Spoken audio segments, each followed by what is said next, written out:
الصلاة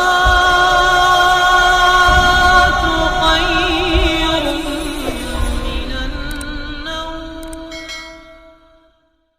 اگر کہہ سکتا ہوں کہہ دوں، بس بات ختم، ایک ٹائم ختم ہو گیا، لیکن ایک چھوٹی سی بات کہہ دیتا ہوں، دل کے کان سے سن لے، ختم کرتا ہوں. یہ حدیث اتنی پیاری ہے کہ حضور نے اس کو بار بار بیان کیا، اور میرا دل بھی چاہتا ہے کہ میں ہر بیان میں اس کو بیان کروں، لیکن عنوان جدا رہتے. عبداللہ ابن عمر اس کے راوی، ترمذی میں بھی یہ حدیث ہے، اور بہت کتابوں میں کثرت سے یہ حدیث ہے. یہ جو پڑھنے جا رہا ہوں، میرے جوان دھیان سے سننا. اپنے الفاظ کے جامع میں حدیث کا مفہوم بہنوں سے بھی گزارش. عبداللہ ابن عمر کہتے ہیں میں چھوٹی عمر کا صحابی تھا، لیکن چھوٹا ہو کر بھی میں نے اس کو کم و بیش 7 مرتبہ سنا حضور سے. جب میں نے 7 بار سنا چھوٹی عمر کا ہو کر، تو بڑے صحابہ نے کتنی مرتبہ سنا ہوگا؟ وہ حدیث یہ ہے، اس کا مفہوم یہ ہے. بنی اسرائیل میں ایک جوان تھا، اس کو زنا کی بڑی عادت تھی، لت لگ گئی تھی زنا کی.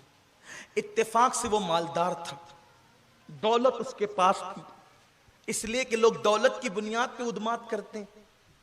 لیکن یاد رکھنا، جو اللہ دولت دینا جانتا ہے وہ چھیننا بھی جانتا ہے. مت کرو دولت پر تکبر، مت کرو. اس نے فرعون کو دریا میں غرق کر دیا، اس نے نمرود کو لنگڑے مچھر سے ہلاک کر دیا. یزید کی قبر کا نشان نہیں. ہم کہاں بادشاہوں کے ساتھ یہ کیا؟ تو یار آپ تو 24 روم کے مالک ہو، آپ تو سائزنگوں کے مالک ہو، آپ تو ہوٹل اور کرانہ دکان کے مالک ہو. اپنی اوقات کیا ہے؟ وہ دولتوں کا تصور تم نے دیکھا ہی نہیں ہے جو پچھلے دور میں دولتیں ہوئی. فرعونوں کو پورے پورے محلوں کے ساتھ دفن کیا گیا ہے، جواہرات کے ساتھ دفن کیا گیا ہے، سونے چاندی غلام اور کنیزوں کے ساتھ دفن کیا گیا ہے. اس شان سے وہ دفن ہوئے، لیکن گئے جہنم میں. اس لیے کہ محلوں کی وجہ سے جنت نہیں ملتی، مالوں کی وجہ سے جنت نہیں ملتی، اللہ کو راضی کرنے کی بنیاد پہ جنت ملتی. پھٹا کفن لے جاؤ گے مگر یار راضی ہے تو قبر جنت کے باغوں میں سے ایک باغ بن جائے گی. اور اگر مخمل کا کفن پہن کے جاؤ گے، قدرت ناراض ہے تو وہ بھی چھین لیا جائے گا اور قبر کے کیڑے جسم کو کھا لیں گے. تو بنی اسرائیل کا شخص تھا، مالدار تھا، پاپ کا عادی تھا، زنا کا عادی تھا. اس کی عادت تھی روزانہ کسی نہ کسی نئی لڑکی کو وہ اپنے بستر کی زینت بناتا تھا. ایک دن وہ اپنے گھر سے نکلا شکار کی تلاش میں، دیکھا ایک خوبصورت لڑکی ہے. لڑکی کو وہ پہچانتا تھا، خوبصورت لڑکی ہے، مجبور ہے، لوگوں سے قرضہ مانگ رہی ہے، کوئی دینے کے لیے تیار نہیں اس کو. جب اس نے دیکھا نا کہ مجبور ہے، تو مجبوری میں تو میں اس کا فائدہ اٹھاؤں گا. لڑکی آئی، کہا کیا بات ہے؟ لڑکی نے کہا کچھ پریشانی ہے، کچھ پیسوں کی ضرورت ہے، چند سکوں کی ضرورت تھی. اس نے 60 سونے کے سکے اس کے دامن میں ڈال دیے، اور دامن میں ڈال دی تو لڑکی کو اس کو چند کی ضرورت تھی.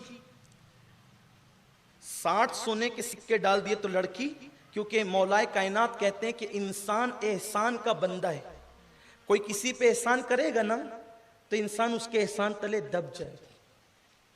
آج جو ہم یہ کہتے ہیں نا ہماری لڑکیاں ادھر جا رہی ادھر جا رہی، آپ نے ان پہ احسان کیا روکنے کے لیے؟ آپ اپنے گھر کا جھوٹا کھانا کھلے پر ڈالتے ہیں نا، غریبوں کو آپ کہاں دیتے؟ آپ عید پر 10 ڈریس سلاتے ہیں نا، آپ نے یہ کہاں سیکھا ہے کہ میں 10 کی بجائے 8 سلا کر 2 غریبوں کو پہنا؟ آپ اپنی بیٹی کی منگنی پہ 5 لاکھ خرچہ کرتے ہیں، شادی پہ 10 لاکھ خرچہ کرتے ہیں. آپ نے یہ کہاں سیکھا ہے کہ 1 لاکھ بچا کر میں کسی غریب کے سر پہ بھی دوپٹہ ڈال کے اس کا بھی نکاح کروا دوں؟ ہم نے کبھی دوسروں کا سوچا؟ غریبوں کا سوچا؟ نہیں سوچا. آج ہر مالدار بننا چاہتا ہے، غریبوں کو اٹھانا نہیں چاہتا. غربت کبھی کبھی انسان کو کفر تک لے جاتی ہے. یہ تو بدفعلی. کیا ہوا؟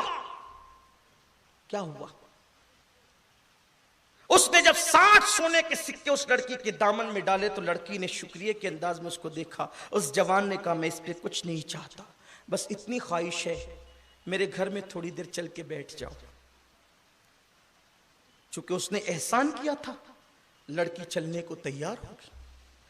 گھر میں بیٹھی تو اس نے سارے دروازے کھڑکی بند کر دی اور بند کر کے اس کی طرف کھسکنے لگا.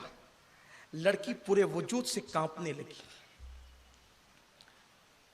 کوئی ضروری نہیں ہے کہ مال نہیں تو تقوی بھی نہ ہو، اس لیے کہ تقوی کا تعلق نہ مال سے ہے نہ غربت سے. کبھی کبھی مالداروں کو بھی تقوی ملتا ہے، کبھی کبھی غریبوں کو بھی تقوی ملتا ہے، اس لیے کہ تقوی کا تعلق لباس سے نہیں دل سے ہے. وہ کانپنے لگی. اس جوان نے کہا، اے لڑکی، کسی نے تیرے ساتھ کوئی احسان نہیں کیا، تو نے قرضے مانگے کسی نے دیا نہیں، میں نے دیا، اور پھر تجھے سماج کا اتنا خوف کہ تو کانپ رہی ہے. اور سماج کے خوف سے کانپ رہی تو کون کیا بگاڑ لے گا تیرا؟ میں نے تو سارے کھڑکی اور دروازے بند کر دیے. لڑکی نے جواب دیے، کھڑکی اور دروازے سب بند ہیں، سماج کی وجہ سے، بستی والوں کی وجہ سے نہیں کانپ رہی ہوں. سارے دروازے بند ہو گئے، لیکن ایک ایسا دروازہ کھلا ہے جو خدا اور بندے کے درمیان ہے، اس کو کوئی بند نہیں کر سکتا. بس تو نے تو بار بار پاپ کیا، روزانہ تیرا کام زنا کرنا ہے، لیکن آج سے پہلے میں نے یہ کام کبھی نہیں کیا، اور یہی سوچ کر کے اب میں کانپ رہی ہوں کہ قیامت میں اللہ کو منہ کیا دکھاؤں گی. اگر میرے اللہ نے پوچھا کہ تو نے زنا کیوں کیا تھا فلاں کے ساتھ، تو میں کیا جواب دوں گی؟ اسی لیے کانپ رہی ہوں.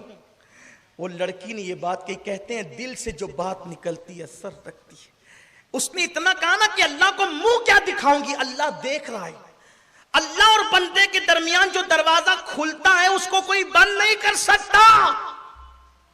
پہاڑوں کی کھو میں جاؤ تو بھی کھلائے، تحت الثری کی تہ میں جاؤ تو بھی کھلائے، بلندیوں پہ جاؤ تو بھی کھلائے، پستیوں میں جاؤ تو بھی کھلائے، لوگوں کے سامنے تو بھی کھلائے، لوگوں سے چھپ جاؤ تو بھی کھلائے. اللہ دیکھ رہے تجھے بھی اور مجھے بھی. اے جوان، لذت کے لیے گناہ مت کر، لذت چلی جائے گی، گناہ باقی رہ جائے گا. بس اتنا سننا تھا. اس جوان نے کہا، یہ پیسے بھی تیرے ہیں، اور جب اللہ دیکھ ہی رہا ہے، میں بھی تو مسلمان ہوں، جا چلی جا یہاں سے، چلی جا، پیسے بھی تیرے، چلی جا. کہتے ہیں وہ لڑکی چلی گئی. ادھر لڑکی گھر سے باہر نکلی، ادھر موت کا فرشتہ گھر میں آیا، اور اسی حالت میں اس جوان کی روح نکال لی. گاڑیوں میں موج مستی کرتے ہوئے سوچنا، اگر اسی حالت میں موت آئی تو کیا؟ کسی لڑکی پہ ہاتھ ڈالنے سے پہلے سوچنا، اسی حالت میں موت آئی تو کیا؟ اللہ کو منہ کیا دکھائیں؟ موت تو کسی بھی حالت میں آ سکتی ہے. موت کا کوئی وقت ہے؟ کسی کو کوئی وقت تو بتایا گیا ہے؟ ٹائم تو مقرر ہے، کسی کو کوئی وقت بتایا گیا کس حالت میں آئے گی؟ اس نے لڑکی کو کہا، جا. لڑکی گئی، موت کا فرشتہ آیا، اس جوان کی روح نکال لی. یعنی اگر وہ لڑکی کو نہیں بھیجتا اور زبردستی سے نہ کرتا تو کس حالت میں موت آتی اس کو؟ اس کی روح نکل گئی. جنگل کی آگ کی طرح پوری بستی میں بات پھیل گئی، وہ مر گیا، وہ مر گیا، وہ مر گیا. محلے کے نیک لوگوں نے کہا، تھا بڑا پاپی، بڑا بدماش، پتہ نہیں اس کا چہرہ بھی پتہ نہیں کیسا ہو گیا ہوگا، بدل گیا ہوگا. کسی نے کہا کہ چلو تو صحیح، کچھ بھی تھا لیکن تھا تو اسلام کے دائرے میں، جنازے میں تو شرکت کرنا ہے. جب لوگ اس کے گھر پر گئے تو نور کے قلم سے اس کی چوکھٹ پہ لکھا تھا، ان اللہ تعالی قد غفر للکفل. یعنی مفہوم کے طور پہ تشریح کے ساتھ بتا رہا ہوں کہ کفل نے اللہ سے ڈر کر ایک گناہ چھوڑ دیا، اللہ نے اس کے ساری زندگی کے گناہوں کو معاف کر دیا. زندگی میں آپ کے ساتھ بھی یہ وقت آتا ہوگا، آئے گا. سفر میں رہیں گے، کسی کا حسن آواز دے گا، اکیلے میں رہیں گے، کسی کا حسن آواز دے گا، تنہائی میں رہیں گے، کسی کا حسن آواز دے گا. بس اتنا سوچنا، اللہ دیکھ رہا ہے، اور گناہ سے اپنے دامن کو بچانا. اور اس سے بڑی بات کیا ہے، میرے نبی نے فرما دیا، اے جوانوں، زنا سے بچ جاؤ، میں تمہیں جنت کی بشارت دیتا ہوں. اللہ ہم سب کی حفاظت کرے، ہماری نسلوں کی